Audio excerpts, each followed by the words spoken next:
students, till now we have discussed nutrition, respiration and transportation. Now we are going to discuss about excretion. So what is excretion? Excretion is simply the removal of waste product from the body. Generally it is nitrogenous waste, and in human body the nitrogen waste is urea. So excretion, हमारे body में excretory system, this is our excretory system which includes two kidneys, left and right, ureter, urinary bladder and urethra. So this is our kidney, right kidney and left kidney. हमारी kidney में right renal arteries, these one is renal artery and another is renal vein. Renal artery blood लेकर kidney के अंदर आती है, जहाँ से blood filter होता है, ब्लड को प्यूरिफाई किया जाता है, एंड आफ्टर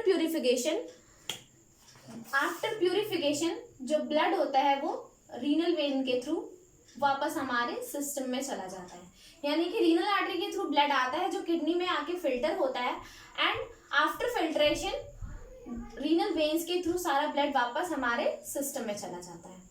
सो एंड जितना भी फिल्ट्रेट होता है, जो भी हार्मफुल वेस्ट होता है, वो किडनी से निकलकर यूरेटर के थ्रू जाकर एक्यूमुलेट हो जाता है हमारे यूरिनरी ब्लैडर में. This is our urinary bladder.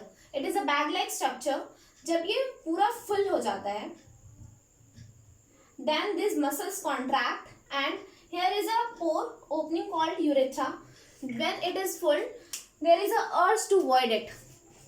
जब भी ये फुल हो जाता है तो हमें अर्ज होती है इसे वॉइड करने की, डिस्कार्ड करने की. Then we go for washroom.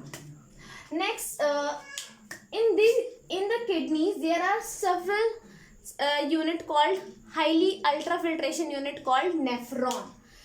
हमारे किडनीज में बहुत सारे मिलियंस ऑफ नेफ्रॉन्स होते हैं.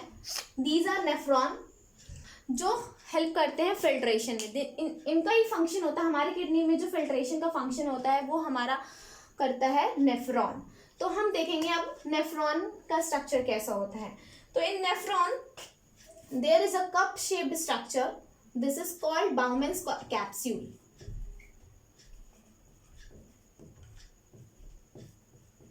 This is a cup shaped structure. यहाँ पे आर्टरीज आती हैं. This is called afferent arteries. Afferent arteries blood लेकर आ रही हैं. एफरेंट आर्टेरियोल्स कहते हैं, या एफरेंट रीनल टिब्यूल्स भी कहते हैं इन्हें हम. ये यहाँ पे आती हैं बाउमेन्स कैप्सूल के अंदर, और यहाँ पे बहुत सारा टफ कैपिलरीज बनाती हैं. टफ कैपिलरीज को हम यहाँ पे कहते हैं ग्लोमेरुलस. यहाँ पे highly ultra filtration and reabsorption, secretion, बहुत सारा प्रोसेस यहाँ पे होता है. And this is efferent renal tubule. Efferent renal tubule लेके ब्लड जाती है वापस. सो यहाँ पे जो एफरेंट रीनल टिब्यूल्स है वो लेकर आ रही है ब्लड. आप देख रहे होंगे इन दोनों में डिफरेंस क्या है. यहाँ पे इसका डायमीटर ज्यादा है एज कम्पेयर टू दिस. सो यहाँ पे हाई प्रेशर के साथ ब्लड आता है, और क्योंकि यहाँ ये वाले ट्यूब हमारी नैरो है, तो जिस वजह से यहाँ पे बहुत ज्यादा प्रेशर क्रिएट होता है, जिसकी वजह से जो नाइट्रोजनस वेस्ट होता है उसके साथ साथ बहुत सारे और भी ब्लड के अंदर से बहुत सारे न्यूट्रिएंट्स जो होते हैं वो हमारे ट्यूब्यूल्स के अंदर चले जाते हैं. सो सबसे वेस्ट प्रोडक्ट मैंने बताया हमारा यूरिया था. यूरिया के साथ साथ यहाँ पे बहुत सारा अमाइनो एसिड्स जो हमने प्रोटीन के डाइजेशन में प्रोड्यूस किया था, साथ में हमारा ग्लूकोज और सॉल्ट्स एंड वाटर. बहुत सारी चीज़ें होती हैं जो हाई प्रेशर की वजह से ब्लड से निकल के इस टिब्यूल के अंदर आ जाती हैं, जिसे हमें फिल्टर आउट नहीं करना है. जो हमारा वेस्ट प्रोडक्ट नहीं है, amino acids and glucose are not waste product, तो ये रिमूव हो जाती हैं यहाँ से, इन टिब्यूल्स के अंदर आ जाती हैं. तो इस टिब्यूल्स के अंदर आ गई, लेकिन हमें ये वापस चाहिए ब्लड में. तो ब्लड में वापस लेने के लिए यहाँ से बहुत सारे हमारी ब्लड वेसल्स होती हैं जो टिब्यूल्स के अंदर से क्या करती हैं, जितना भी अमाइनो एसिड्स, ग्लूकोज और सॉल्ट्स होता है, इन सबको वापस एब्जॉर्ब कर लेते हैं. तो हम इसको कहते हैं, ये जितने भी ये जो अमाइनो एसिड्स, ग्लूकोज से, ये सारे इन टिब्यूल्स से रीएब्जॉर्ब हो जाता है वापस हमारे ब्लड वेसल्स में, जो फाइनली फर्दर हम सिस्टम में भेज देते हैं. उसके बाद ये जो हमारा टिब्यूल, ये this is our PCT, proximal convoluted tubule and this is Henle's loop. Henle's loop है ये हमारा. This is our DCT, distal convoluted tubule. And finally यहाँ पे एक collecting duct होता है. This is our collecting duct.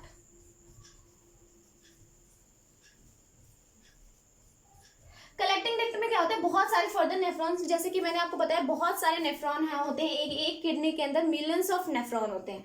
तो सारे नेफ्रॉन्स के अंदर से आकर हमारा जो वेस्ट प्रोडक्ट है वो एक्यूमुलेट होता है इस कलेक्टिंग डक्ट में. एंड फाइनल कलेक्टिंग डक्ट से ये भेज दिया जाता है यूरेटर्स के थ्रू हमारा यूरिनरी ब्लैडर में. एंड उसके बाद का प्रोसेस आपको बताइए. तो यहाँ पे ये जो हमारा हेनेल्स लूप है, इसका क्या फंक्शन होता है, यहाँ पे जो ये हेनेल्स लूप होते हैं ये बहुत सारा वाटर एब्जॉर्ब कर लेते हैं ताकि हमारे बॉडी में जो वाटर का अमाउंट है वो मेंटेन रहे. इसलिए जो हेनेल्स लूप होते हैं वहाँ पे बहुत सारा हमारा वाटर का एब्जॉर्प्शन होता है. This is our descending loop, ये नीचे की तरफ जा रहा है, therefore it is called as descending loop. And ये ऊपर की तरफ जा रहा है इसलिए हम इसको कहते हैं असेंडिंग लूप. तो डिसेंडिंग लूप में हमारा बहुत सारा वाटर एब्जॉर्ब हो जाता है, वाइल इन असेंडिंग लूप हमारा बहुत सारा सॉल्ट जो होता है वो वापस ब्लड वेसल्स के अंदर एब्जॉर्ब हो जाता है. एंड फाइनली जो हमारा कलेक्टिंग डक्ट में आता है वो हमारा urea, some amount of water and salt होता है जिसे हम यूरिन कहते हैं. तो ये यूरिन आके हमारा यूरेटर के थ्रू एक्यूमुलेट हो जाता है यूरिनरी ब्लैडर में. And when urinary bladder becomes full we have a urge to void it and we go to micturate it. The process of voiding the urine is known as micturation. So this is known as this is the mechanism of filtration of blood.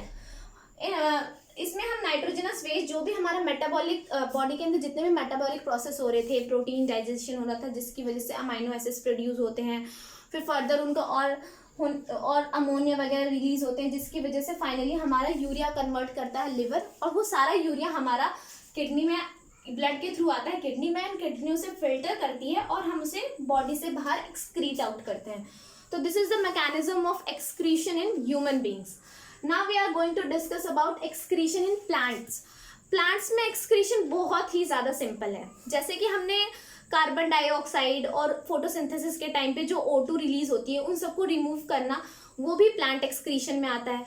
और जितना भी waste product होता है plant का वो सारा accumulate हो जाता है प्लांट की लीव्स में, एंड फाइनली प्लांट्स की लीव्स जो होती है वो फॉल ऑफ हो जाती है जिससे सारा वेस्ट प्रोडक्ट जो होता है वो रिमूव हो जाता है. और भी एग्जाम्पल्स हैं जैसे कि जो ट्रंक होता है हमारा, ट्री का ट्रंक जिसे हम तना कह सकते हैं, जो लकड़ी पार्ट होता है, लकड़ी वाला वुडी पार्ट होता है हमारे प्लांट का, उसमें भी बहुत सारे गम्स रिलीज होते हैं. गम्स चिपचिपे लाइक स्ट्रक्चर होता है, वो गम्स भी हमारा प्लांट का एक्सक्रीटरी प्रोडक्ट होता है, वेस्ट प्रोडक्ट होता है. तो वो इन सारे प्रोसेस के थ्रू प्लांट जो होता है वो अपना एक्सक्रीशन करता है. साथ में ट्रांसपीरेशन में भी जो एक्सेस वाटर होता है वो रिमूव कर देता है प्लांट थ्रू द स्टोमेटा. सो ये सारा प्रोसेस जो होता है वो प्लांट का एक्सक्रीशन है. सो हमने अभी देखा plant excretion and excretion in human beings. So ये हमारा लास्ट पार्ट था लाइफ प्रोसेसेस का. अगर आपको इस चैप्टर से रिलेटेड कोई भी डाउट है तो प्लीज़ कमेंट सेक्शन में आंसर क्वेश्चन कीजिए. Thank you so much guys.